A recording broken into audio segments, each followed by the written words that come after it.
What's up mga kapatid? Ugom XTV once again. At magandang umaga sa inyong lahat. At ngayong araw pipitas tayo ng ating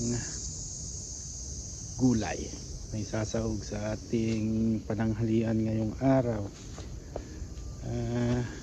Siyempre, ano nga pala, lulutuin natin pork buto-buto with konting belly. At siyempre dapat may sabaw, kaya ang ating lulutuin ay sinigang. At siyempre ang ating pansahog ay kukuha tayo sa ating garden,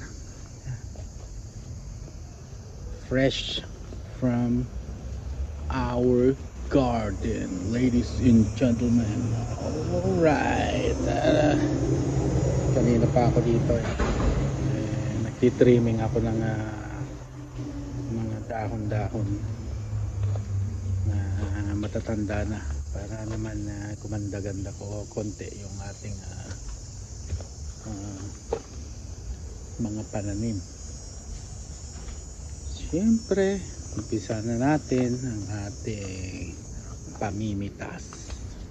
Alright. At syempre, bago tayo pumitas, nais ko munang ipakita sa inyo ang ating ampalaya. Yan. Pitasin na yung iba. At siguro sa Sabado, Miyerkules ngayon, after Sabado o Friday, pipitasin natin yung iba. Yung iba pamimigay natin. Share the blessings ulit. Ayan, ang ating ampalaya, marami ng pitasin. Ayan, parang konti, hindi gaya ng nakaraang taon. Ayan, marami na. Siguro mga ano to, more or less 20 peraso, para siyempre mamunga ulit yung mga maliliit, palalakihin niya ulit. Ayan, ating ampalaya. Ito yung gusto kong itira, yung matulis ang puwet. Ayan, parang mas maganda kasi di po ba? Ayan, ayan, maraming pitasin. Ito parang sa Pilipinas lang, ito yung kaya gusto kong itira ito. Ayan, mahaba siya, medyo payat, pero bata pa, hindi pa magulang. Ayan. Ito yung isa, ito yung medyo matured na. Ayan, ayan. Tapos balik tayo ulit doon at umpisa na nating mamitas, mabilisan ulit.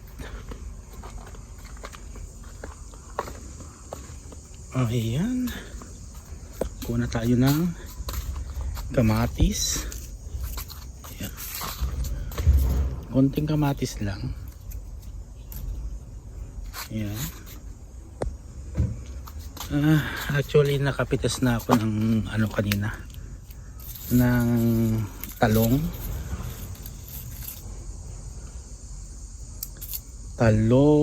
at saka kumuha na rin ako ng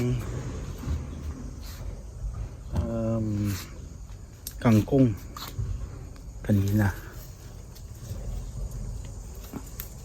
Ayan, tapos saan pa? Ayan, yung mga hinog na talaga. Ayan,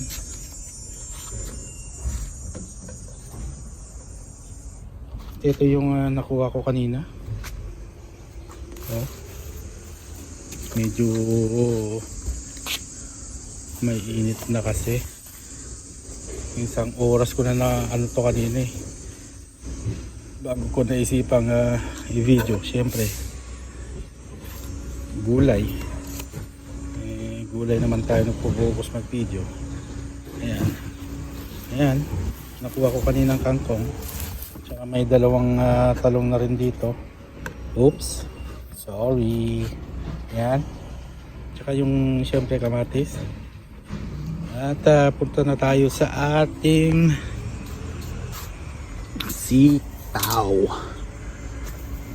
Yung iba ititira ko rito kasi binhi na. Gaya nito. Yan, yan. Binhi ko na yan. Yung mga mahaba. Punta tayo dun sa likod. May daanan dito sa may gilid. Yan yung dinadaanan ko. Tsaka sa kabilang gilid din. Ayan. See? Ayan sila. Ayan, pitas na tayo. Tcharan! Ayan, medyo pitasin na talaga. Ito, siguro iwan ko na yan. Binhi na yan. Marami ng pitasin talaga. Kasi mabilis lang tong lumaki. Ayun. Kunin na rin natin yung kasama niya. Nahulog pa yung isa. Ayun, kumapit yung ampalaya. Balik natin. Baka mamunga yan. Malusog eh. Ayan.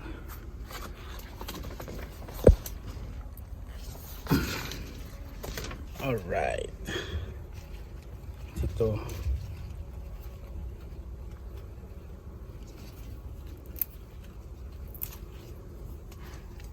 Alright. Marami kasi, marami. Hindi tayo mapamili. Alright.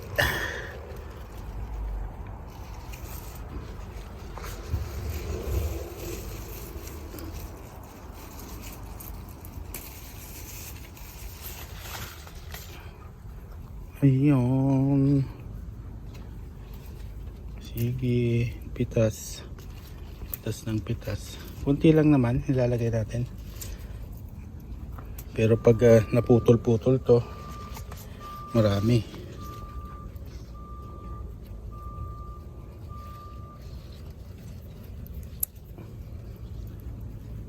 Yan, hindi tayo makapokus sa ating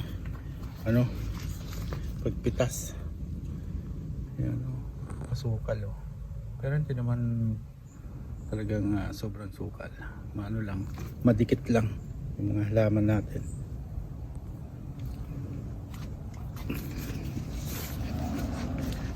Ayan.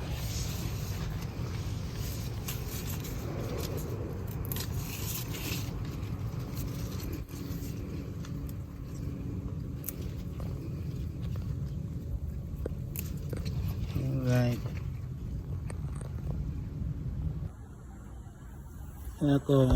Ito na nga ang ating nakuhang mga gulay sa ating garden. Fresh. At ganyan, ating nang iluluto. At syempre papakita ko mamaya yung result ng ating lulutuing sinigang na buto-buto with konting belly. At syempre, let's go na.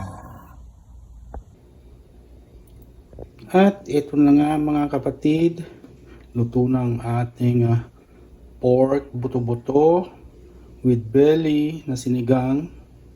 At syempre yung sahog na galing sa ating backyard garden.